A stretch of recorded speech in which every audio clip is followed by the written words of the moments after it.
Good morning guys! Loligat More Vlogs here at ngayon ay pag-uusapan natin kung bakit Rusi Sigma ang pinili nating motor.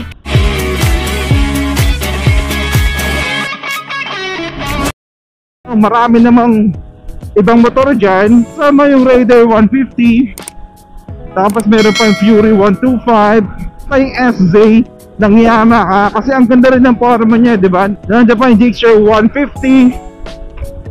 Kahit nga Yamaha Sniper, isa din sa mga pinapipili ko dati. Pero gusto ko talaga yung malaki. So na-cross out yung Suzuki Raider, na-cross out yung Sniper 150. At saka di ako masyadong mahilig sa mga automatic din naman kasi. At syempre, sports bike yung pinaka gusto natin. So, gusto ko yung mga malaking motor kasi nga ang laki na katawan ko, diba?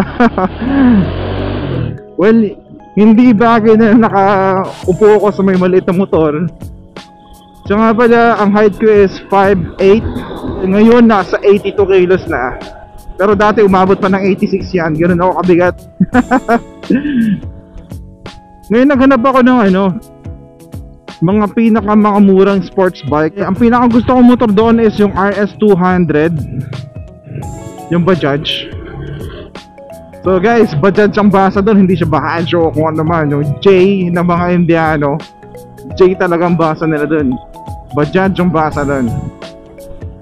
So yung Kawasaki Bajaj RS200, kasi ang forma niya, lalo na yung kulay yellow, lalo na yung headlight na, ang ganda ang forma, parang Transformers, di ba? Isa pa sa mga pinapili ako dati yung Z200 ng Motorstar. Yun, napaka-forma din nun, parang Ducati.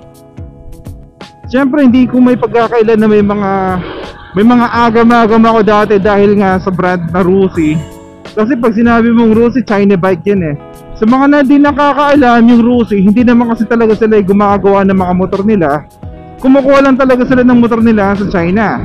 So yun talaga, lalo na yung mga una kasi labas ng mga Rusi noong mga noon pa, talaga yung mga quality nila hindi mo mapagkakatiwalaan kasi. Basta gumanon ka kanina, power off. Isipin mo yung mga iba kasi talaga, kalalabas na ng kasa, nahuhulog na yung tornilyo, mga ganun ba. Pero sa mga panahon yan, ang dami ko na nakikita mga Rusi na grabe yung tibay talaga nila. Like I mentioned, itong motor natin, 3 years ko na siyang gamit. Sarap ng usok, chong. Hit buga. Okay, yung tatlong pinapipili ako, Z200, RS200, at saka yung Rusi 250. Unang-una, sabihin muna natin kung ano yung mga hindi magandang nahanap ko sa mga motor na yan. Sa RS200, unang-una yung presyo. Grabe yung hulugan kasi. Though hindi naman siya totoong Kawasaki talaga, Bajaj talaga yung brand niya. Yun, tapos pag pumupunta ka sa may page nila, ang parating tinatanong mga parts. Makakakuha ka ng mga parts niya kapag may mga connection ka, punta ka sa may mga groups, diba? Ang problema doon, ang pinaka una ko nababasa sa may mga groups nila is yung tagal ng availability ng mga parts nila. Sa mga taga Manila, okay lang kasi malapit sila sa may planta. Pero napakahirap doon, isipin mo yung kailangan mo pang maghintay galing sa may planta para lang makakuha ng available parts. Well, kung performance talaga pag-uusapan, grabe, walang panama yung iba sa may RS200. Number 1 yan kasi ibang nagagawa ng FI sa may performance.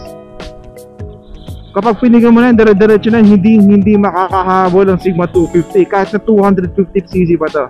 Yun lang talagang pinakamalaking factor, yung hulugan na 5K per month.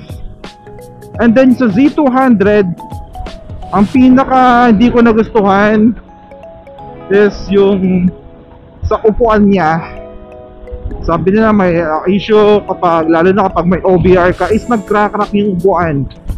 Bakit nag-crack-crack? Kasi plastic siya, walang support ang bakal dun sa inuupuan mismo ng pasahero.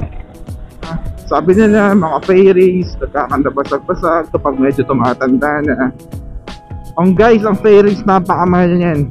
So na-discover ko si Joseph, na-discover ko si Breezy. Although by the time na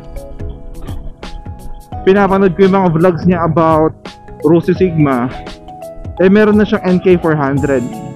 At guys, pagkalipas ng napakahabang taon, ilan? 7 years? 6 years? Ilang years na ba sa kanya yung Sigma 250 niya? Hanggang ngayon 2024 na, nasa kanya pa rin. Kung ano-anong pahirap na yung ginawa niya sa may Sigma na ilang beses siya nang sinemplang. Hanggang ngayon buhay pa rin. And then meron pa mga nagtitinda din sa amin. Yung Rosy nila na 110cc lang or 100cc, ilang years na hanggang ngayon buhay pa, wala pang issue.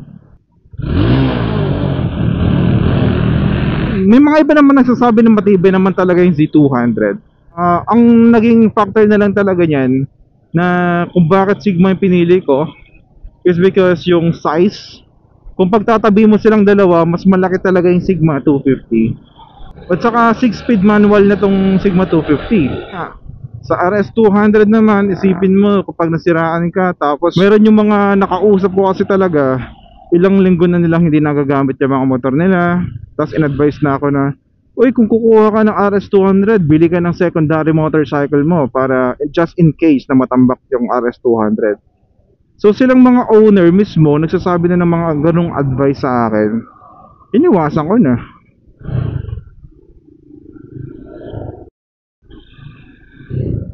Uy, dadaan si Lola. At yon ang reason kung bakit tayo naka Sigma 250. So thank you very much for watching, guys. Next week, ang i-upload naman natin is yung rides namin sa may Arayat, Pampanga. Pinuntahan namin yung Cafe TYS at saka yung Gintong Pakpak. At guys, thank you very much sa mga nanonood. For the past 5 videos na in-upload natin, libo-libo yung mga nanonood. And yung isa doon, magte-10k na. So thank you sa mga nanonood. Pero sana mag-subscribe din naman sana kayo. Kasi ang dami nanonood, libo-libo. Tapos yung subscriber natin, nasa 245 lang yata ngayon. Sana mag-subscribe rin naman kayo para mas ganahan tayong gumawa ng mga videos in the future, di ba? Again, Lodi God Motovlogs po, like, share, subscribe, and hit the bell icon para ma-notify ka every time na meron tayo mga bagong uploads. Alright? Kung mahilig ka sa mga motor, rides, news, features, reviews, kung ano-ano pa basta motor, nasa tamang channel ka. Hanggang sa susunod na gala, mga kapusa. Lodi God Motovlogs! Bye-bye!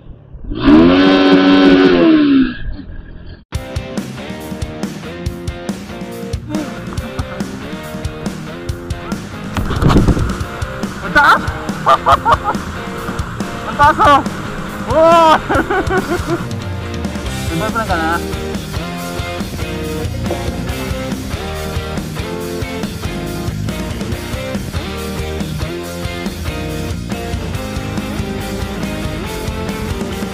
Basta gumanon siya kanina, power off.